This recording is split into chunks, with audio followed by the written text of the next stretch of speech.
عقیدہ توحید سیمینار میرے مرشد کریم ڈاکٹر محمد اشرف آصف جلالی صاحب حافظہ اللہ نے شروع کیا.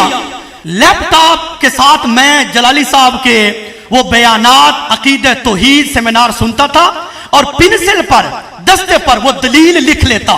وہ سارے میرے اشکالات، وہ عقیدہ علم غیب کیوں نہ ہو، وہ عقیدہ حاضر ناظر کیوں نہ ہو، وہ عقیدہ نور و بشر کیوں نہ ہو، وہ عقیدہ مختار کل کیوں نہ ہو، وہ عقیدہ انگوٹھے چومنے والا کیوں نہ ہو، میلاد شریف ہو، چیلم شریف ہو، اذان کے ساتھ درود و سلام ہو، جتنے اختلافی مسائل ہیں میں نے الحمدللہ اپنے مرشد کریم کے بیانات سن کر میں نے ان کے باطل مذہب کو چھوڑ کر اہل سنت و جماعت حنفی بریلوی کے مسلک کو قبول کیا ہے.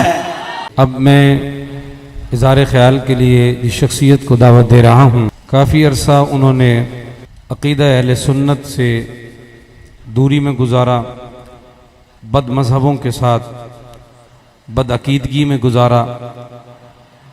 اللہ تعالیٰ نے ان کو ہدایت عطا فرمائی.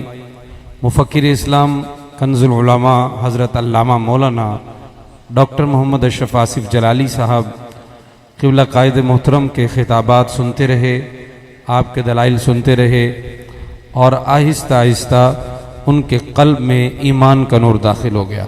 آج وہ مولانا حافظ مطیع اللہ جلالی صاحب ہو گئے ہیں اور بدعقیدگی سے توبہ کر کے وہ مسلک حق اہل سنت و جماعت میں داخل ہو گئے ہیں. اپنے مرشد کریم کے سامنے گفتگو کرنے کا شرف حاصل کر رہا ہوں اور یہ عید قربانی سے پہلے ہی میری عید ہو گئی ہے الحمدللہ. ابھی عید سے کچھ دن پہلے باقی ہیں لیکن الحمدللہ میری عید پہلے ہو گئی ہے. کیوں؟ ایمان سے بڑی عید کون سی ہو سکتی ہے؟ میرا مختصر تعارف محمد مطیع اللہ جلالی، گاؤں صدرہ، ضلع ڈیرہ اسماعیل خان اور میاں والی. 10 سال تقریباً میں نے دیا بنا مذہب کے مدرسہ میں تعلیم حاصل کی. حفظ بھی انہی سے کیا، تجوید بھی انہی سے پڑھی اور نور الانوار تک درس نظامی انہی سے پڑھی اور تقریباً انہی والا عقیدہ میرا بن چکا تھا. وہ حفظ الایمان براہین قاطعہ صراط مستقیم فتاوی رشیدیہ جن کے اندر ناپاک عبارتیں موجود ہیں. انڈیا سے میں نے وہ کتابیں منگوائی تھیں کیونکہ اس وقت ان کتابوں پر پابندی تھی، اب بھی پابندی ہے. جب میں نے کتابیں وہ منگوائیں میں نے ان کو پڑھا، ان کے اندر ویسے ہی گند موجود تھا جیسے سنی بریلوی مجھے کہتے تھے. میں نے جب پڑھی میں نے کہا یار یہ مسلمان تو نہیں لکھ سکتا، کلمہ پڑھنے والا آدمی یہ باتیں تو نہیں لکھ سکتا.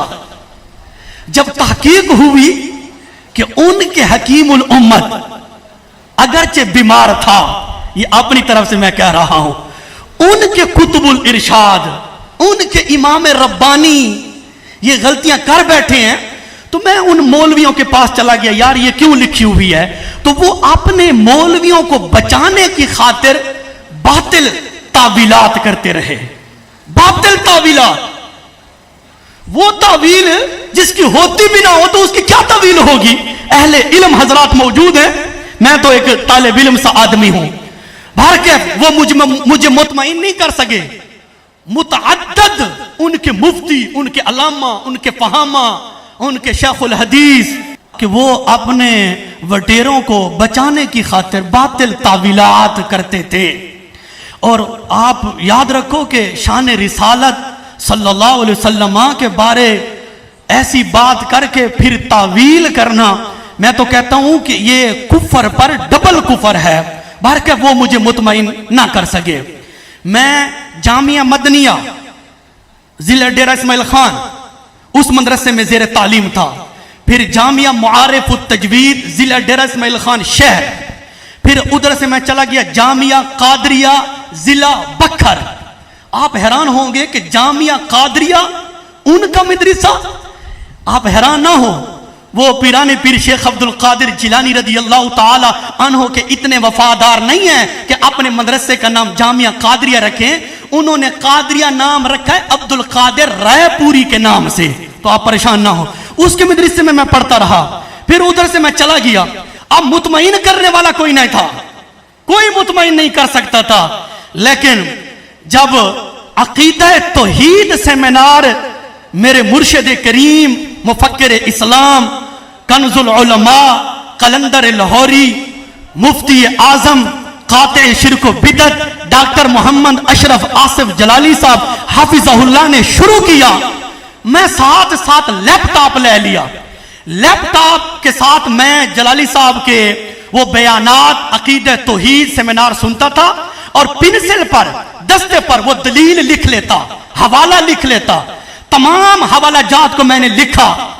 میں پشاور گیا خود، ادھر سے میں نے کتابوں کو خریدا جن کا تعلق عقائد کے ساتھ تھا، جو ضروری تھے، ان کتابوں کو میں نے خریدا۔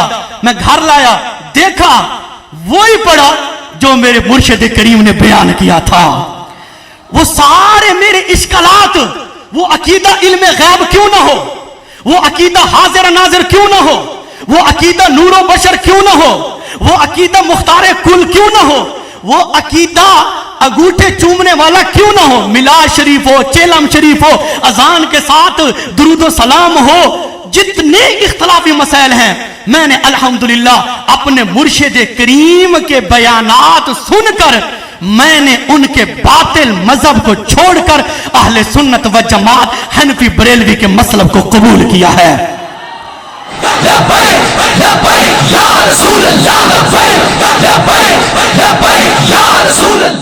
پھر ایک عام آدمی ہو نا، لوکل آدمی کو ہم اپنے مسلک میں آسانی سے لا سکتے ہیں، پریشانی نہیں ہوتی، کیونکہ عوامی لیول کا ہوتا ہے۔ اگر ان کا مولوی ہو، اگر ان کا علامہ ہو، اگر ان کے ممبروں پر تقریریں کرنے والا ہو، باطل مذہب کے سٹیجوں پر نعرے لگانے والا ہو، اور باطل مذہب کے جلوس میں نعرے لگانے والا عالم ہو، قاری ہو، حافظ ہو، وہ اگر کنز العلماء مفکر اسلام قلندر لاہوری ڈاکٹر محمد اشرف آصف جلالی صاحب حافظہ اللہ کے بیانات سن کر ہمارے مسلک میں آئے تو یہ بڑی عجیب تر بات ہے۔ اللہ رب العزت کی بارگاہ میں دعا ہے، رب ذوالجلال یہ میرا لاہور میں آنا اور کنز العلماء مفکر اسلام ڈاکٹر محمد اشرف آصف جلالی صاحب حافظہ اللہ کے ہاتھ مبارک پر بیعت کرنا اپنی بارگاہ میں قبول و منظور فرمائے۔ وآخر الدعوایا ان الحمدللہ رب العالمین۔